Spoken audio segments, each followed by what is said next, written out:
Hello everyone, আমার নতুন একটি ব্লগে আপনাদের সবাইকে অনেক অনেক স্বাগত। আশা করি সবাই খুব ভালো আছেন, সুস্থ আছেন। আর আপনাদের সঙ্গে আমি শেয়ার করছি আমার রোম ভ্রমণের ব্লগ। তো আজ দিনটা হলো রবিবার, সকাল এখন ওই 8টার মতো বাজে। আর আমি ক্রিবকে সঙ্গে নিয়ে এক কাপ চা নিয়ে ব্যালকনিতে বসতে যাচ্ছি। কিন্তু প্রচণ্ড ঠান্ডা ছিল, বেশিক্ষণ তো বসতে পারলাম না, চলে এলাম। চা খাওয়ার পরেই আমরা বেরিয়ে পড়েছি আজকের দিনটা ঘোরার জন্য। আর আজকে ব্রেকফাস্ট ও লাঞ্চটা বাইরেই করব, তাই বেরিয়ে পড়েছি। আর আজকের দিনটা একদম রৌদ্রে আলো ঝলমল করা। আর রোমের রাস্তা ঘাট, ব্রিজ, নদী, বিল্ডিং সব কিছুই এত সুন্দর, এত ইতিহাসের গন্ধ পাবেন, তো মন ভরে যাবে। আর আমরা পাশে একটা রেস্টুরেন্টে এসে গেছি ওই ব্রেকফাস্ট করার জন্য। রেস্টুরেন্টের মধ্যে ছোটো ছোটো পাখিগুলো ঢুকছে আর বেরোচ্ছে।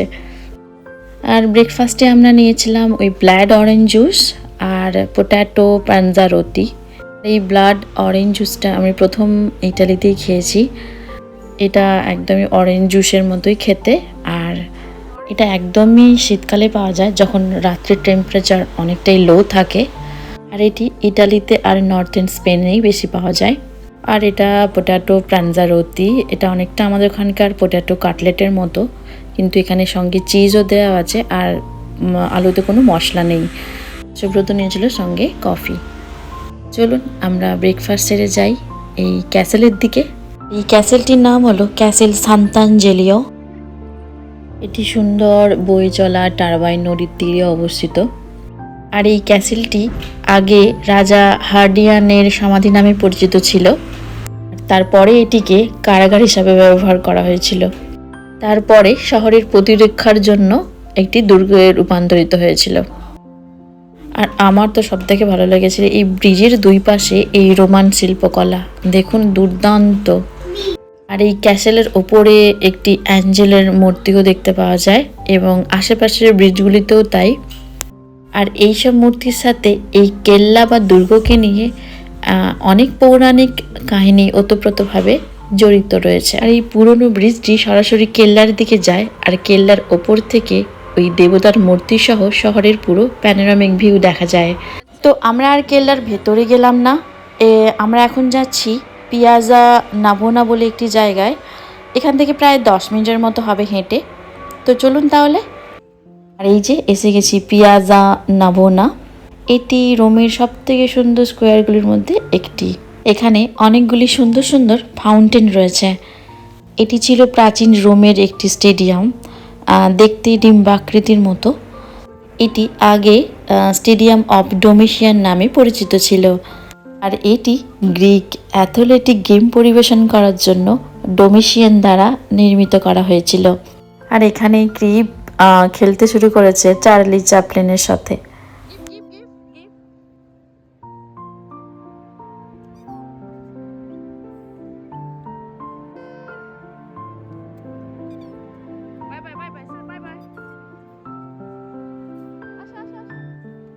আর এই স্টেডিয়ামে আগে সার্কাস, নৌ প্রতিযোগিতা, রথের দৌড় প্রতিযোগিতা, এমনকি গ্ল্যাডিয়েটর লড়াইও হতো। আর এই স্টেডিয়ামে প্রায় 30,000 দর্শক একসাথে এই অনুষ্ঠানগুলির আনন্দ উপভোগ করতে পারত। আর এই ফাউন্টেনটি হলো পিয়াজা নাভোনার 3টি ফাউন্টেনের মধ্যে সবথেকে বড় ফাউন্টেন। এর নাম হলো ফাউন্টেন অব দ্য রিভার্স। এটি ইজিপশিয়ান স্টাইল এবং বার্নিনি ডিজাইন করেছিলেন। এই ফাউন্টেনটি 4টি মহানদীকে প্রতিনিধিত্ব করে, যেমন গঙ্গা, নীলনদ, দানিউব এবং রিও দে লা পাল্টা।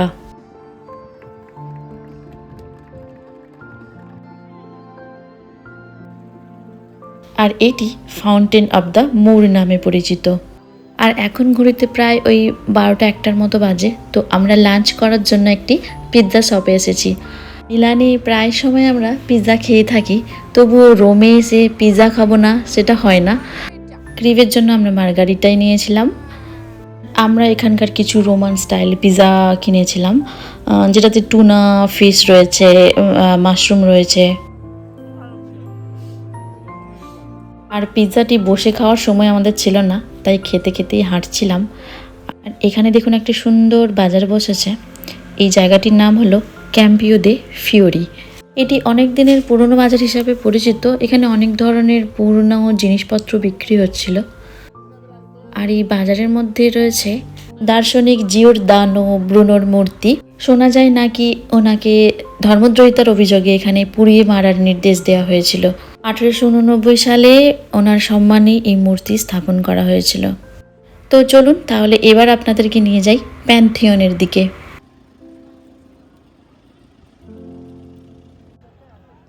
এই যে প্যান্থিয়নের সামনেটা একবার ভিড় দেখুন, পা রাখারও জায়গা নেই। আর এই যে প্যান্থিয়নের ভেতরে যাওয়ার জন্য লাইনটা একবার দেখুন। আর এরকম লাইন দুদিক থেকে দুটো রয়েছে। প্যান্থিয়ন হলো অ্যাকচুয়ালি প্রাচীন রোমান মন্দির বা ক্যাথলিক গির্জাও বলা যেতে পারে। এর মধ্যে রয়েছে বিভিন্ন উল্লেখযোগ্য ব্যক্তিদের সমাধি, যেমন ইটালির প্রথম রাজা দ্বিতীয় ইমানুয়েল টুয়ের এবং বিখ্যাত শিল্পী রাফেল এবং বিভিন্ন ধর্মীয় সাধু কর্তাদের ব্যক্তিত্বের সমাধি রয়েছে। আর এই প্যান্থিয়নের ডোমটি হলো বিশ্বের বৃহত্তম ডোম। আর এতটাই লাইন ছিল যে ভেতরে যাওয়া সম্ভব হলো না ওটা দেখার জন্য। 609 খ্রিস্টাব্দ থেকে রোমের এটি ক্যাথলিক গির্জা। এই ফাউন্টেনটি হলো ফান্টানা দেল প্যান্থিয়ন, যা জিয়াকোমো দে লা পোর্তা দ্বারা ডিজাইন করা হয়েছিল। এদের রাস্তা, এই গলি, আর দেখুন দুই ধারে রয়েছে বিভিন্ন ধরনের দোকানপত্র। মিলিয়ে আমার বেশ ভালো লাগছিল কিন্তু হাঁটতে। আর এদিকে কিন্তু প্রচণ্ড পরিমাণে শীতের জন্য হাওয়া বইছিল, আর সেই জন্য ক্রিপকে আমরা ওই কভারটা দিয়ে ঢেকে দিয়েছি। আর এখন যাচ্ছি আমরা ত্রেভি ফাউন্টেনের দিকে। আর ঢোকার আগে রাস্তাটাতেও প্রচণ্ড পরিমাণে ভিড়, বিভিন্ন সারি সারি দোকান রয়েছে, বিভিন্ন পেন্টিং বিক্রি হচ্ছে, বিভিন্ন ধরনের পুরনো জিনিসপত্র। এখানে বিভিন্ন ধরনের চুলও বাঁধা হচ্ছিল। এমনিতেই এখানে মেন টুরিস্ট স্পটের জন্য সবসময় ভিড় লেগেই থাকে, তারপরে আবার রবিবার আজকে, তাই জন্য আরও ভিড়টা ঠাসা। এই ত্রেভি ফাউন্টেন হলো রোমের 1700 দশকে নির্মিত আইকনিক কাঠামোগুলির মধ্যে একটি। এটি প্রাচীন রোমের জলের উৎসের জায়গায় স্থাপন করা হয়েছে। ইতালিতে ত্রে শব্দের অর্থ হলো তিন, আর ভিয়া শব্দের অর্থ হলো পিয়াজা। আর এই ত্রেভি শব্দটি সেই ছোট্ট পিয়াজাটাকে বোঝায় যেখানে এই ফাউন্টেনটি রয়েছে এবং যেখানে তিনটি রাস্তা এই পিয়াজাতে মিলিত হয়। আরও বলা হয় যে এটি ল্যাটিন শব্দ ট্রিভিয়াম থেকে এই ত্রেভি ফাউন্টেনের নামটি এসেছে, যার অর্থ হলো তিনটি রাস্তা। আর এই ত্রেভি ফাউন্টেনে উইশ পূরণের জন্য আবার কয়েন ফেলার প্রচলন রয়েছে। এই ফাউন্টেনে প্রতিদিন প্রায় 3000 ইউরো ফেলা হয়, যা ভারতীয় টাকার মূল্য অনুসারে প্রায় 2,69,000 টাকার মতো। আর বছরে প্রায় 1.5 মিলিয়ন ইউরোর মতো, যা ভারতীয় টাকার মূল্য অনুসারে প্রায় 13 কোটি টাকা ফেলা হয়। আর এই কয়েন ফেলারও নিয়ম রয়েছে। এখানে একবার কয়েন নিক্ষেপ করলে সে লাকি, সে আবার রোমে ফিরে আসবে। আর দ্বিতীয়বার ফেললে সে তার প্রেমিক বা প্রেমিকাকে খুঁজে পাবে। আর তৃতীয়বার ফেললে সে তার ভালোবাসার মানুষকে বিয়ে করতে পারবে। তো এই 2-3 বার কয়েন ফেলার আমার কোনো দরকার নেই, কারণ আমি অলরেডি ম্যারিড। তবে হ্যাঁ, রোমে আবার আসা যেতে পারে, সেই জন্য আমিও একটা কয়েন ফেলে দিলাম। দেখুন কত কয়েন পড়ে রয়েছে। আর এই ফাউন্টেন থেকে যত টাকা পাওয়া যায়, এই টাকাগুলো চ্যারিটিতে দান করে দেওয়া হয়। তো চলুন আমরা এখন যাই স্প্যানিশ স্টেপের দিকে। মাউন্টেনে আবার ফিরে আসব রাত্রি ভিউ দেখার জন্য। আর দেখুন গাছটার মধ্যে কেমন লেবুতে ভরে আছে। তাই যেতে যেতে আমরা একটি কাঠের পুতুলের দোকান দেখতে পেলাম, যেখানে একটি কাঠের পুতুল পিনাচিও রয়েছে। এই পিনাচিও হলো ইটালিয়ান বাচ্চাদের স্টোরি বুকের একটি ক্যারেক্টার। আর আপনারা তো অনেকেই জানেন এই পিনাচিও স্টোরি বাচ্চাদের খুবই পছন্দ। আর এই পিনাচিওর গল্প খুবই মজাদার। আর আমাদের কাছে রয়েছে পিনাচিও স্টোরি বুক, যেটি আমার ছেলের ভীষণ পছন্দের। আর এই পুতুলের বৈশিষ্ট্য হলো নাকটি এর ভীষণ লম্বা। রিবি প্রথমে এই দোকানটাতে পিনাচিওকে দেখে চিনতে পেরেছে। আর দেখুন কেমন মজা করে এই পিনাচিওর কাঠের ফ্রেমটাতে ফটো তুলছে। শুধু পিনাচিওর নাকটাই ওর নাকের কাছে পৌঁছচ্ছে না। যাই হোক, আমরা এখন এসে গেছি স্প্যানিশ স্টেপসে।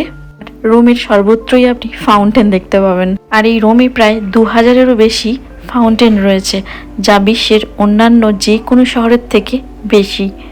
এই ফাউন্টেনটির নাম হলো ফন্টা দে বারকাচেয়া। এই স্প্যানিশ স্টেপস হলো ইউরোপের দীর্ঘতম এবং প্রশস্ত সিঁড়ি। এই যে দেখুন কেমন লম্বা লম্বা সিঁড়িগুলো। আর এই স্প্যানিশ স্টেপের পাশেই যে বাড়িটি রয়েছে, এই বাড়িটিতে ইংরেজি কবি জন কিটস 25 বছর বয়সে যক্ষা রোগে মারা গিয়েছিলেন। ওনার সমস্ত কিছু এই মিউজিয়ামের মধ্যে রাখা রয়েছে। 1700 শতকে স্প্যানিশ এম্বাসি এখানে স্থানান্তরিত হয়, সেই জন্যই নাকি এর নামকরণ হয় স্প্যানিশ স্টেপস। আর এখানে 135খানা সিঁড়ি রয়েছে। আর একদম ওপরে গেলে খুব সুন্দর ভিউ দেখা যায়। আর ওপরে একটি চার্চও রয়েছে। চলুন এবার একদম ওপরে যাই। সুব্রত আর ক্রিম নিচেই আছে, কারণ অনেকটাই সিঁড়ি, স্টলার নিয়ে ওঠা সম্ভব না।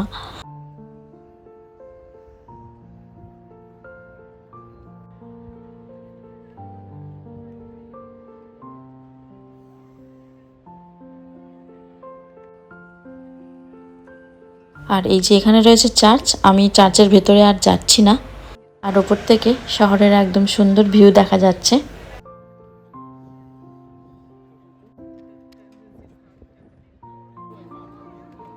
আমি এখন নিচে এসে গেছি। এখনো সন্ধ্যা হয়নি, তো সন্ধ্যাবেলার ভিউ দেখার জন্য অপেক্ষা করতে হবে। আর হেঁটে হেঁটে যেতে যেতেই সন্ধ্যা হয়ে যাবে। আমরা ত্রিভি ফাউন্টেনের ভিউটা দেখেই চলে যাব। আর এই যে ত্রিভি ফাউন্টেনের সন্ধ্যাবেলার ভিউ। যখন সকালে আসি তখন ক্রিপ ঘুমিয়ে গিয়েছিল, আর তাই জন্য ওর কটা আমরা ছবি তুলে নিচ্ছি। সন্ধ্যাবেলাও খুবই ভিড়, একদম পা গলানোরও জায়গা নেই। আমরা একদম ওই কর্নার দিয়ে নিচে নেমেছি। আমার মনে হয় একদম ফাঁকা জায়গা পেতে হলে এখানে একদম সকালে আসতে হবে। তো চলুন আমরা রুমে ফিরে যাই, আমাদেরকে আবার রুমে ফেরার জন্য বাস ধরতে হবে। আমরা এখন বাস ধরার জন্য এসেছি। 62 বাস ধরবো, একটা বাস স্ট্যান্ড। তো চলুন আজকের ভিডিওটা আমি এখানেই শেষ করছি। দেখা হচ্ছে আবার পরবর্তী নতুন ব্লগে। আর আমার আজকের ভিডিও যদি ভালো লাগে তাহলে প্লিজ সাবস্ক্রাইব করবেন, লাইক, কমেন্ট অ্যান্ড শেয়ার করতে ভুলবেন না। সবাই খুব ভালো থাকবেন, সুস্থ থাকবেন। তখনের জন্য সবাইকে টাটা।